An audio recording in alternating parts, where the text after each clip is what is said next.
The courtroom had gone completely silent.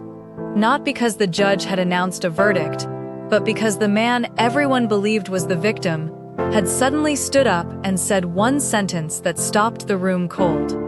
"She's lying." Every head turned toward him. The woman in handcuffs didn't flinch. She smiled. Not a nervous smile. Not the smile of someone hoping to be believed. It was the smile of someone who had been waiting 2 years for this exact moment. She looked at the judge and said quietly, "Then I think it's time we play the recording." The courtroom clerk frowned. "What recording?" She glanced toward the back row. A little girl, no older than 9, was already walking toward the evidence table, carrying an old teddy bear. The bear. Every lawyer in the room had seen it dozens of times during the trial. Nobody had searched it. Nobody had even looked at it. The girl's tiny fingers reached into a hidden seam and pulled out something that made the prosecutor stop breathing. The judge immediately ordered the courtroom sealed. No one was allowed to leave. Not the lawyers. Not the press. Not even the husband sitting in the front row. Because in less than 60 seconds, everyone inside that courtroom would discover that the trial they had spent 6 weeks watching had been built around one enormous lie. Before we continue, tell us where you're watching from in the comments. We'd love to know which country you're joining us from. If you enjoy emotional Afro-Korean romance stories filled with unforgettable twists, don't forget to like this video and subscribe for more. Now, let's go back to the rainy Tuesday morning, when an ordinary family breakfast quietly set all of this in motion. 2 years earlier, the courtroom had been packed for 6 weeks straight, but today felt different. Heavier. Everyone in the gallery could sense it, the particular stillness that settles over a room right before something irreversible happens. Christabel sat at the defense table in a plain gray dress, wrists folded in her lap, handcuffs catching the fluorescent light every time she shifted. Across the aisle, her husband, Tae-seon, sat with the prosecution's witnesses, his eyes fixed somewhere just past her, never quite landing on her face. He was, by every account, the star witness against his own wife. The judge cleared his throat. "Before this court proceeds to sentencing, is there anything further either side wishes to submit?" Christabel's lawyer rose halfway before she touched his sleeve and stood herself. "Your Honor, I'd like to present one final piece of evidence." A murmur moved through the gallery. The prosecutor frowned, already flipping through her binder for anything she might have missed. "What is it?" the judge asked. Christabel turned toward the back row, where her 9-year-old daughter Pearl sat between a family friend and an empty seat that should have belonged to her father. Pearl was already standing, already walking down the aisle, a worn brown teddy bear clutched against her chest. The bear. Every lawyer in the room had seen it a dozen times over the trial, sitting in Christabel's lap during recesses, tagged briefly as a personal item, and waved through without a second look. A child's comfort object. Nothing more. Nobody had ever searched it. Pearl set the bear down on the evidence table with the careful seriousness of a child who understood, without fully understanding why, that this moment mattered. Her small fingers found a seam along its back, one she had sewn herself, late at night, with thread taken from her mother's sewing box, and pulled out a tiny memory card. The prosecutor stopped breathing. "Your Honor," Christabel said, her voice steady for the first time in 6 weeks. "Before you sentence me, I'd like the court to hear what my daughter recorded. She wasn't trying to catch anyone. She thought she was helping her father make a surprise film for our anniversary." The judge studied the small silver card for a long moment, then looked up. "Bailiff, seal the courtroom. No one leaves. Not counsel, not press, not the witness." Tae-seon sat down slowly, like a man whose legs had stopped agreeing to hold him up. Because in less than 60 seconds, everyone in that room was about to learn that the trial they had spent 6 weeks building, witness by witness, document by document, had been standing on one enormous lie. Christabel looked at her daughter, then at the card now resting in the clerk's hand, and finally at the husband who had spent the last 2 months testifying against her. "Before anyone listens to what's on that card," she said, "we need to go back.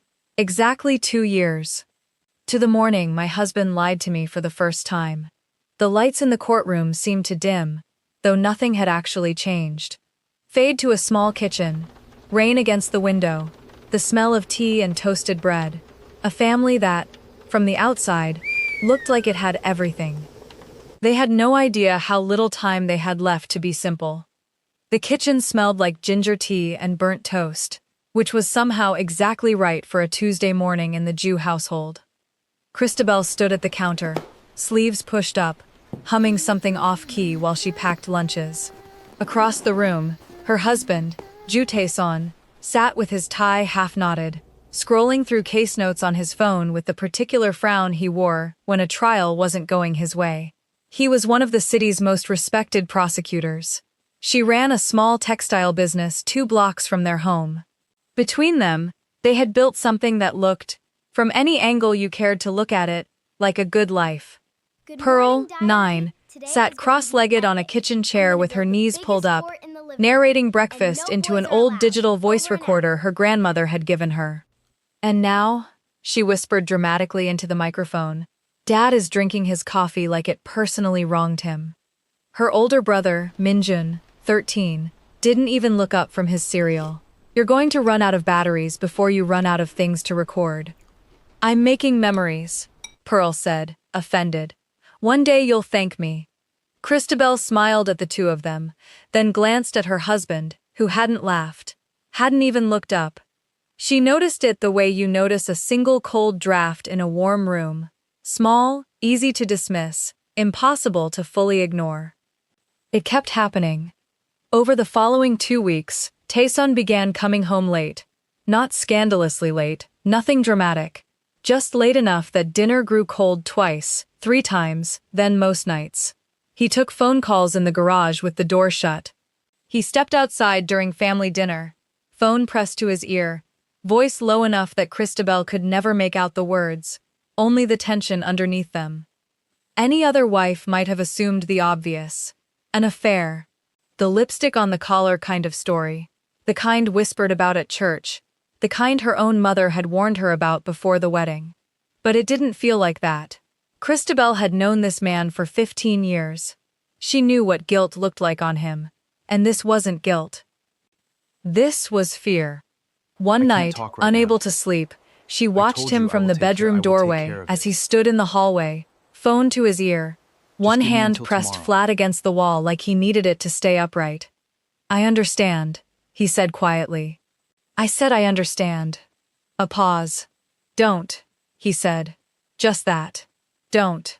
Then he hung up, and stood there another full minute before he noticed her. Who was that? She asked. Work, he said, too quickly. She let it go. Not because she believed him, she didn't, not fully, but because 15 years of marriage teaches you that some doors need to be knocked on gently before they'll ever open. 2 days later, she found the opportunity to knock. Tae-seon left for what he said was an early meeting, dressed not in his usual courtroom suit but in something plainer, less official. Christabel told Pearl she was running an errand, dropped Minjun at a friend's, and followed her husband's car through the gray morning traffic, her heart beating in a way it hadn't in years. She expected a hotel. She'd already begun rehearsing, in her mind, the conversation she never wanted to have. Instead, his car turned into a parking structure downtown, one she recognized immediately, because she'd stood outside it 100 times waiting for him after work. Not a hotel. The Federal Building. He got out, checked his surroundings the way a man checks his surroundings when he doesn't want to be recognized, and walked in through a side entrance she didn't even know existed. Christabel sat in her car for a long time, engine off, hands still on the wheel, staring at the glass doors that had swallowed her husband whole. Whatever this was, it wasn't romance. It was something worse. Something she didn't have a name for yet. And 2 years later, sitting in a courtroom in handcuffs, she still wouldn't fully understand it. Not until a 9-year-old girl, and a teddy bear, finished the story her husband never got the chance to tell her himself. Christabel waited until the house was silent, then carried her laptop and a small flashlight to the kitchen table. telling herself she was only going to look for 10 minutes. The bank statement was where she'd left it, tucked behind old tax files. She photographed it with her phone, then kept searching, the cloud drive, folder by folder, until she found emails stripped of names, only initials. JTS confirmed. Transfer window Thursday.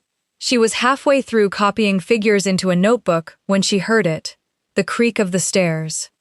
She killed the flashlight and shoved the laptop shut, heart slamming, and by the time Tae-seon appeared in the doorway in his undershirt, rubbing his eyes, she was standing at the counter pouring a glass of water like she'd been there the whole time. "Couldn't sleep?" he asked. "Neither could you," she said, and watched his eyes flick, just for a second, to the closed laptop on the table. He didn't ask about it. That was what frightened her more than anything he could have said. The next afternoon, she found the second phone, not hidden well, tucked in a jacket pocket he rarely wore, nearly dead, a cheap prepaid model that didn't match anything else in his life. She had 30 seconds before he'd notice she was in the closet at all. She powered it on. One contact. No name. 3 messages. All from the same number. Confirm Thursday. Don't be late this time. You know what happens if you're not. Footsteps in the hallway.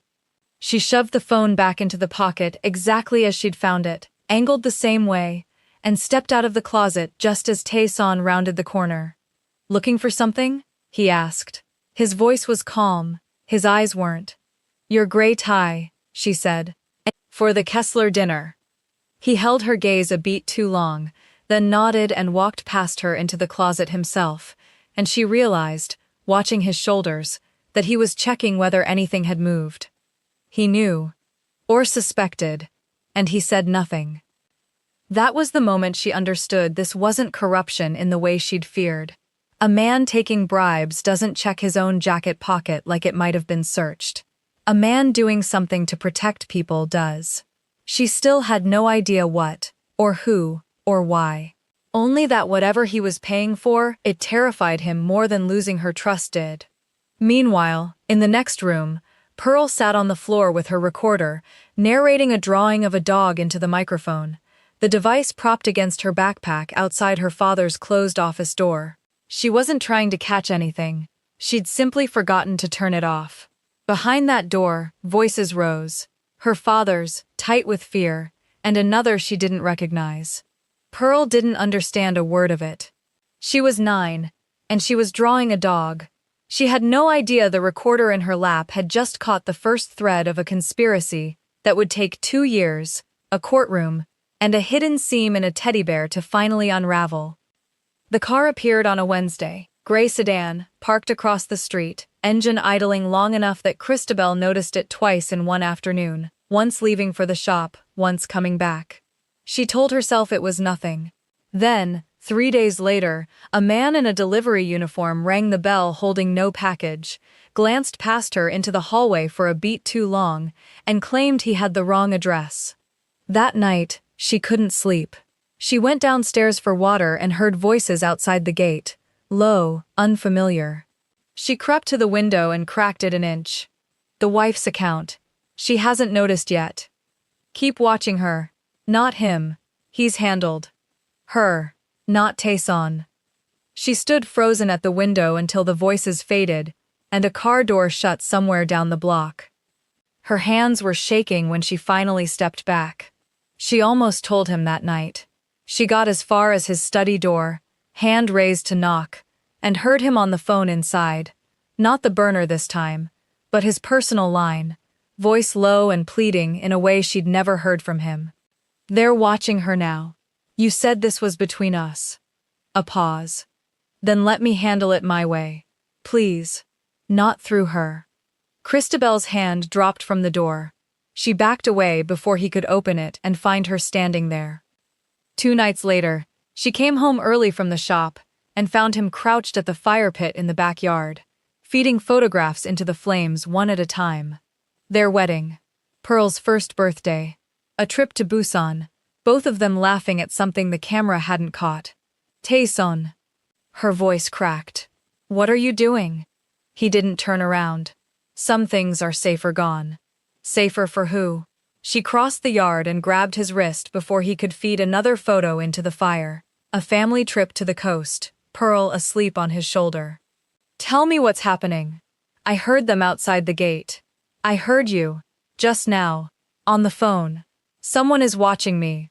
And you know who. For 1 second. 1 full second. Something in his face nearly broke open. His mouth parted like the truth was right there, ready to fall out of him. Then he pulled his wrist free, gently, and closed his hand back around the photograph. You're imagining things, he said, and dropped the photo of Pearl into the fire. She watched her daughter's sleeping face curl black at the edges and disappear, and understood, with a cold certainty, that her husband had just chosen a lie over her, not because he wanted to, but because the alternative was worse. She didn't yet know he wasn't burning their past. He was making sure that if someone searched this house, there would be nothing left for them to use against his children. They came at dawn.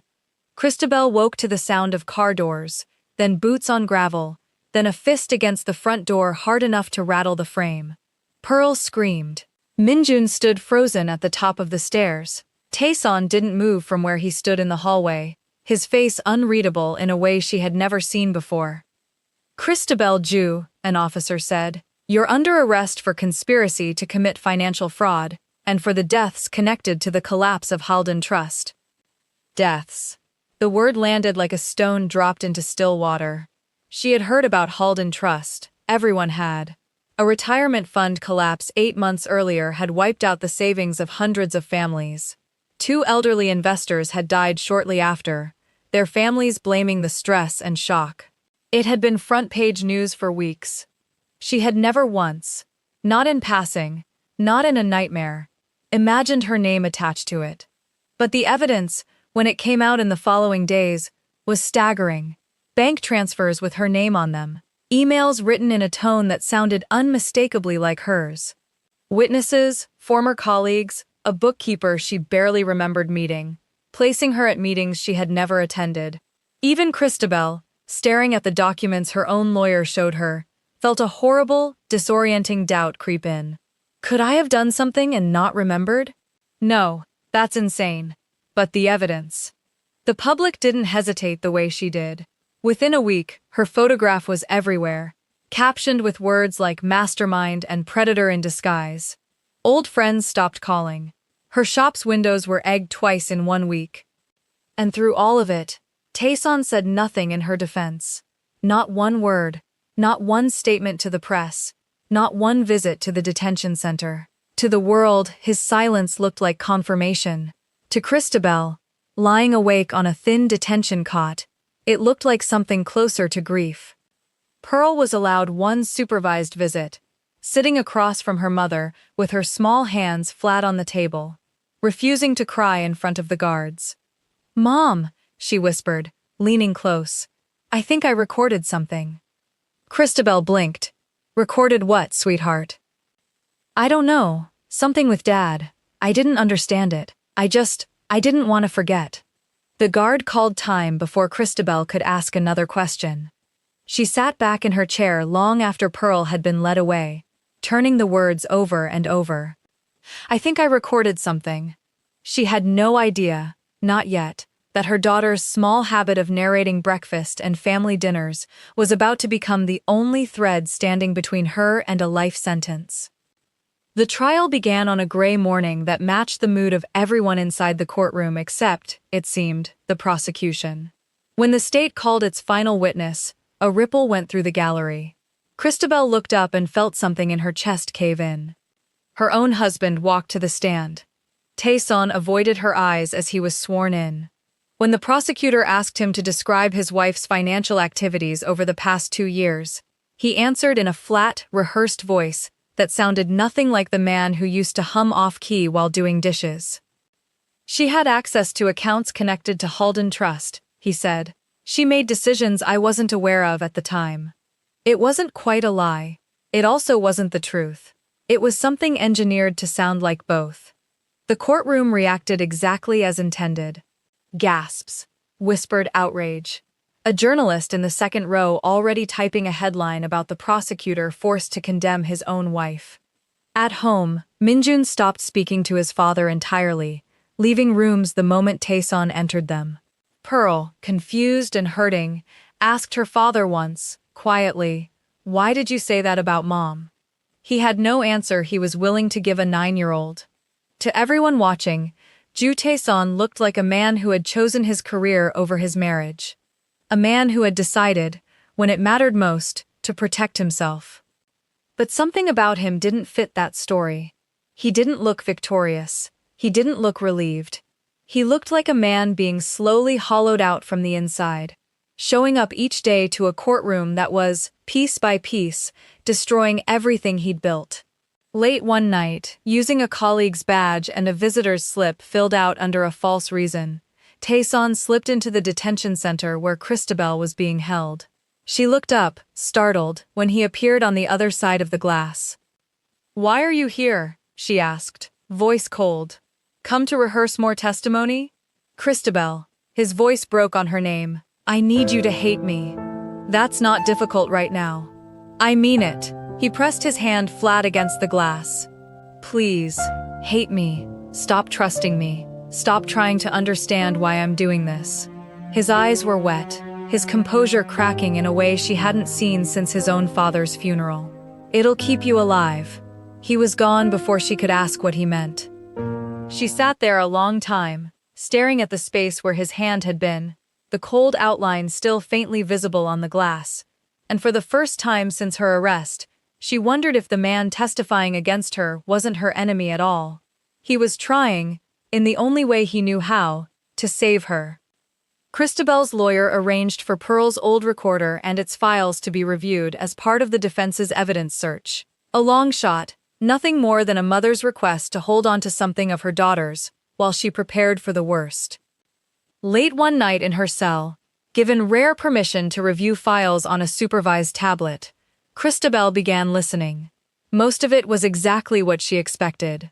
Pearl's breathless narration of birthday parties, Minjun complaining about homework, the clatter of family dinners, ordinary and warm and almost unbearable to hear now. Then she reached the file labeled Dad's Movie. At first it was muffled, the office door, fabric brushing the microphone. Then her husband's voice, tight with fear. "I can't keep doing this." "Then don't," said another voice, a man's, calm, almost gentle. "Just remember what happens if you stop. You said no one would get hurt. I said no one who matters would get hurt." Christabel's hands went cold around the tablet. He wasn't threatening someone. He was being threatened. She played it again, and a third time, piecing together fragments. Her husband hadn't betrayed her out of ambition or fear for himself. Someone had been holding something over him, something serious enough to make a man burn his own family photographs, distance himself from his children, and stand in a courtroom accusing his wife, rather than say a single word about who was truly responsible. He wasn't the villain of this story. He was protecting someone, or protecting them from someone. But who? Near the end of the file, just as she thought the recording had ended, a third voice entered, brief, almost an afterthought, but unmistakably familiar. A voice that had sat across from her at family dinners. A voice she had trusted completely, since long before any of this began. Christabel sat frozen, the tablet trembling slightly in her hands, as she replayed those final seconds again and again, unable to accept what her own ears were telling her. Someone she had welcomed into her home, into her children's lives, into the innermost circle of her trust, had been there all along. The recording didn't explain itself. It took a name, a face, and a confrontation to do that. Christabel's lawyer traced the third voice using a firm that specialized in forensic audio, matching it against depositions on file from the original Halden Trust collapse. When the report came back, her lawyer read the name twice before he said it out loud to her. Daniel Osei. Christabel laughed, actually laughed. One short, disbelieving sound, before the laughter turned into something closer to sickness. Daniel, who had stood beside Tae-seon at their wedding, who brought Pearl a stuffed animal from every business trip, who had sat at her table more Sundays than she could count and once told her, with what she'd believed was real affection, that she and Tae-seon were the closest thing he had to family. Her legal team arranged, with the prosecutor's reluctant approval, for Daniel to be brought in for questioning before the recording was formally submitted, partly to see what he'd say, partly because Christabel had insisted on watching through the glass. Daniel sat across from the detectives, composed, hands folded, exactly as she'd seen him 100 times across her own dinner table. "I don't know what's on that recording," he said smoothly, "but I'd be careful building a case on a child's toy." "We have 3 years of transfers from Halden Trust accounts," the detective said, routed through Mrs. Ju's business records, without her knowledge or signature authorization. "Records you personally managed as her partner." "I managed her books." "That's not a crime. It is when the signatures are forged." For the first time, something shifted behind Daniel's eyes. Small. Controlled. But Christabel, watching through the glass with her hand pressed flat against it, saw it. "You threatened a 9-year-old girl," she said quietly, though he couldn't hear her. "You sent her father a photograph of her walking home from school." The detective slid a printed still across the table, grainy, but unmistakably pearl, backpack slung over one shoulder, taken from a car window. Daniel looked at it for a long moment. "I never touched her," he said. "I never would have." "You didn't need to," the detective replied. "You just needed her father to believe you might." Daniel said nothing else. He asked for a lawyer, and the room went quiet, and Christabel finally understood the full shape of it. 3 years of stolen funds routed through her name because she trusted him enough to never check his work. A threat delivered not to her, but to Tae-seon, because Daniel understood exactly which one of them would break first. And a husband who had spent 2 years testifying against his own wife, not out of weakness, but because a man he'd called his brother had shown him a photograph of their daughter and made sure he understood what silence was worth. One question remained, and Daniel's lawyer arrived before anyone could ask it. 2 elderly investors were dead. Whether Daniel had simply let the collapse happen around them, or made certain of it, no one yet knew. And watching him through that glass, calm even now, Christabel understood she might not like the answer. The recording played through the courtroom speakers at 11:14 in the morning, and by 11:16, the room no longer resembled the one Christabel had walked into 6 weeks earlier. Daniel's voice filled the space, unmistakable now that everyone knew to listen for it. "I said no one who matters would get hurt." A woman in the gallery gasped audibly. A juror in the front row put a hand over her mouth. The judge let it play in full before speaking. "Mr. Osei, please rise." Daniel didn't move at first. Then, slowly, he stood, and in the half-second before the bailiffs reached him, he looked directly at Tae-seon, not with anger, but with something almost like disappointment, as if his old friend had simply failed to keep a promise. "You should have let it go," he said quietly. Then louder to the room. "This is a manufactured recording. I want my lawyer." "You'll have him," the judge said. "In a cell. Not this courtroom." 2 officers moved in. Daniel didn't run. There was nowhere to run to. But he did reach, briefly, for the side exit before a bailiff's hand closed on his arm. The gallery erupted. Reporters who had spent 6 weeks writing about Christabel's guilt were now shouting questions no one was prepared to answer. Amara Boateng, the bookkeeper who had testified to meetings with Christabel that never happened, stood up from the witness section, pale. "Your Honor, I need to speak with my attorney. I want to amend my testimony." The judge called for order twice before the room settled. When it finally did, he turned to Christabel. "Mrs. Ju, given the nature of this evidence, this court is prepared to vacate the charges pending formal review. You are, as of this moment, released." Christabel didn't move. Pearl, beside her, gripped her hand so hard it hurt, and Christabel welcomed the pain. It was the first thing in months that felt entirely real. Then Tae-seon stood. The room, already off balance, went quiet again. "Before this concludes," he said, "There's something the court doesn't know." His voice shook, but he didn't stop. "In trying to keep Daniel from acting on his threats, I destroyed documents relevant to this investigation. Records that could have shortened this trial by months, maybe cleared my wife's name before she ever spent a single night in a cell. I chose silence because I was afraid, and that fear cost my family almost everything.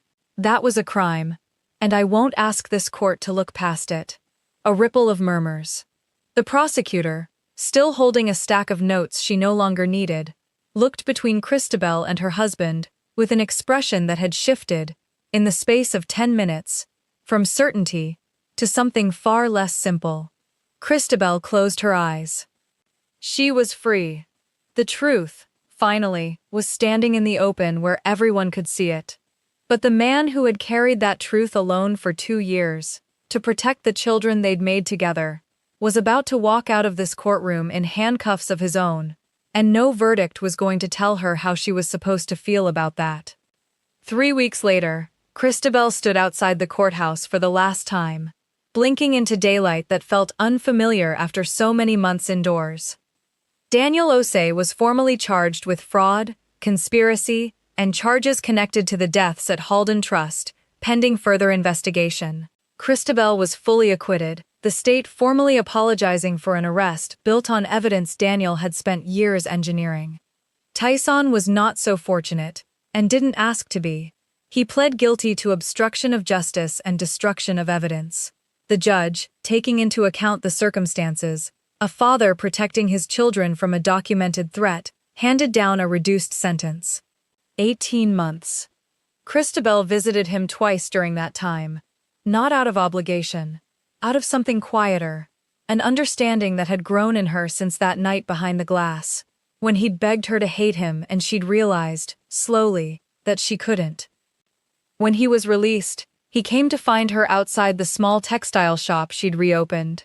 Its windows finally clean, a hand-painted sign reading Christabel and pearls above the door. He stood there for a long moment before he spoke. "I know I don't get to ask for everything back," he said. "But I wanted to ask if there's anything left. For us." Christabel considered him for a long moment. This man who had lied to her, who had let the whole world believe him a traitor, who had burned their photographs and sat silent in a courtroom, rather than put their children at risk. She thought about how love and trust were not, in fact, the same thing, no matter how tightly people liked to tie them together. "I forgave you a long time ago," she said finally. "I forgave you before I even understood why. But forgiveness isn't permission to go backwards, Tae-seon. It's what lets both of us go forward, just not necessarily together the way we used to be." He nodded slowly, like he had expected exactly this, and had made his peace with it somewhere in a small cell over 18 months. "The kids," he said. "Can I still?" "They need their father," she said. That was never a question. She turned and walked back toward the shop, where Pearl stood in the doorway holding the same worn teddy bear, now missing one button eye entirely, and Minjin waited beside her with his arms crossed and something almost like forgiveness in his own eyes. Tae-seon watched them go, not the family he'd once had, but perhaps, in time, something honest enough to be called a new one. That night, alone in her small office above the shop, Christabel wrote something in the notebook she kept for Pearl, one she hoped her daughter would read one day, years from now, when she was old enough to understand all of it. "Love doesn't always look like staying. Sometimes it looks like a man burning photographs to protect the people in them. Sometimes it looks like a woman choosing peace over a life that once fit her perfectly. And sometimes it looks like a child who never stopped pressing record, because some part of her believed the truth was worth keeping, even before she understood why." Forgiveness isn't about pretending nothing happened. It's about refusing to let what happened decide who you become next. She closed the notebook, turned off the light, and for the first time in 2 years, slept without waiting for a knock at the door. Protecting the people you love doesn't always look like the truth. Sometimes it looks like silence, sacrifice, or a lie carried alone so no one else has to carry it. But truth, like love, has a way of finding its way home, even if it takes a child, a teddy bear, and 2 years to get there. If you were in Christabel's position, would you have forgiven him? Tell us in the comments what you would have done in her place. And if you love emotional Afro-Korean romance stories, full of unforgettable twists, don't forget to subscribe so you never miss the next one.